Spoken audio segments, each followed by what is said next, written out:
The army came at night. No warning, no mercy. Thousands of soldiers surrounding one city. For one man. They weren't there to negotiate. They weren't there to threaten. They came to take him. But what they didn't know was that they were already surrounded. This is the story of a man they couldn't see, an army they couldn't fight, and a moment when reality itself wasn't what it seemed. If you think what you see is all that exists, this story will prove you wrong. His name was Elijah, not a king, not a warrior, a prophet, a man who heard things others couldn't, and saw things others didn't believe were there. He wasn't hiding, he wasn't running, but somehow he was the most dangerous man in the region. The king of Aram was at war with Israel. Every move he made, every ambush, every plan failed, not by chance, not by luck, but because someone knew. Again and again, his secrets were exposed, his attacks avoided, his strategies useless. He thought it was betrayal, an insider, a spy. He called his officers, demanded answers. Who is working against me? And then one of them spoke. It's not a spy. It's not betrayal. It's a man, Elijah.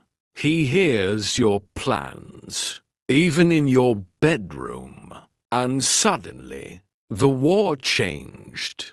The king gave one order: find him, capture him, end this. And they did. They found him in a small city called Dothan. So they sent everything, not a small unit, not a patrol, an army, horses, chariots, soldiers.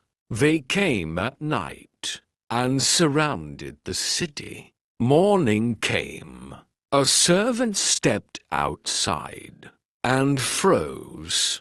The city was surrounded completely. No escape, no chance. An army waiting. He ran back inside, panicking. Master, what are we going to do? But Elijah didn't panic, didn't rush, didn't react. He looked at him and said, "Don't be afraid. Those who are with us are more than those who are with them."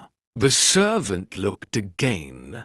Nothing had changed. Same army, same danger, same reality. Then Elijah prayed, "Lord, open his eyes. Let him see." And suddenly, everything changed. The hills were full, covered with horses and chariots, of fire, an army not of this world, stretching across the hills, as far as the eye could see, burning, but not consumed, alive, but untouchable, surrounding them, protecting them, waiting.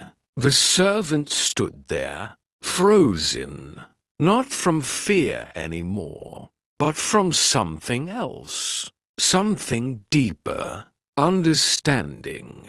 Everything he thought was real suddenly felt small. Everything he feared suddenly felt powerless, because the enemy had not moved. The army was still there, still armed, still ready, still dangerous. But now he could see the truth. They were never alone. Not for a moment. Not in the night. Not in the fear. Not even when it looked like everything was over. The enemy thought they had the advantage. They thought numbers meant power. They thought visibility meant control. But they were the ones surrounded, outnumbered by something they couldn't see, something they couldn't fight, something they didn't even know was there. And Elisha, he never panicked, because he already knew what the servant was only just beginning to understand: that the battle was never equal, that what stood with him was greater than anything standing against him. So tell me, how many times have you been afraid because of what you could see?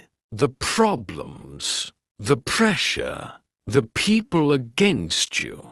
How many times did it look like you were surrounded? Like there was no way out? No escape? No help? No chance? And how many times was there something there you just couldn't see? Something standing with you while you were focused on what stood against you?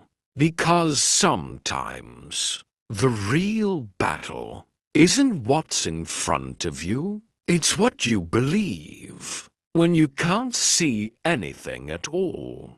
And sometimes the difference between fear and peace is just one thing: seeing what was always there